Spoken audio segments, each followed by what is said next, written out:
The Trump administration launched a controversial campaign in 2019 aimed at encouraging undocumented immigrants to leave the United States voluntarily.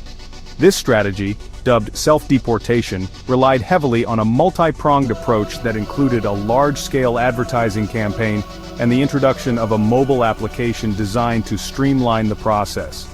The campaign's stated objective was to reduce the number of undocumented immigrants residing in the country without resorting to large-scale deportation raids.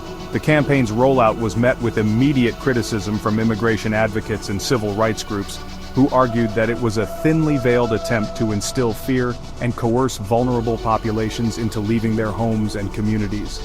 Critics also raised concerns about the campaign's messaging, which they said was misleading and could have dangerous consequences for those who chose to self-deport. The Trump administration's self-deportation campaign employed a two-pronged messaging strategy. Domestically, the ads featured Homeland Security Secretary Kirstjen Nielsen and emphasized the Trump administration's commitment to cracking down on illegal immigration. These ads often warned undocumented immigrants that they would be caught and deported if they did not leave the country voluntarily. The message was clear: self-deport or face the consequences.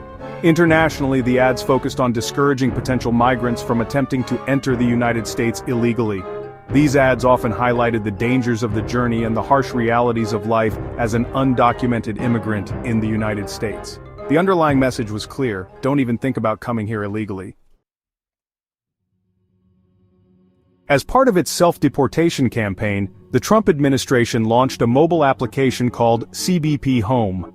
This app, developed by U.S. Customs and Border Protection, was initially marketed as a way for travelers to access information about CBP services and regulations. However, the app also included a feature that allowed undocumented immigrants to self-report their presence in the United States and begin the process of voluntary departure. CBP officials claimed that the app's self-deportation feature was intended to provide undocumented immigrants with a safe and orderly way to leave the country. However, critics argued that the app was nothing more than a tool for the Trump administration to track and deport undocumented immigrants. They also raised concerns about the app's potential to mislead and exploit vulnerable individuals who may not fully understand the consequences of self-deportation.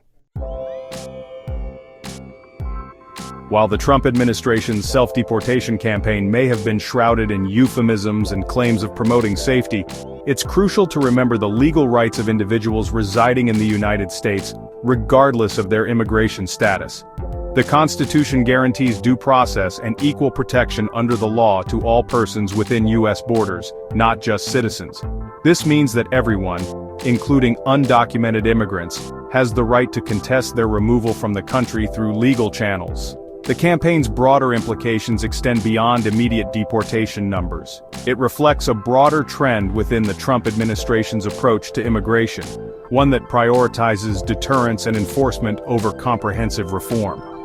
Critics argue that this approach, rather than effectively addressing the complex realities of immigration, creates an environment of fear and uncertainty, pushing vulnerable populations further into the shadows. Thanks for stopping by today, Hot Reels. If you enjoyed this video, don't forget to hit that subscribe button and give it a like. Your support helps us bring you more amazing content. Stay connected with us on Facebook, Instagram, TikTok, X, Pinterest and Threads for the latest updates and trending reels. Subscribe now and be part of the fun.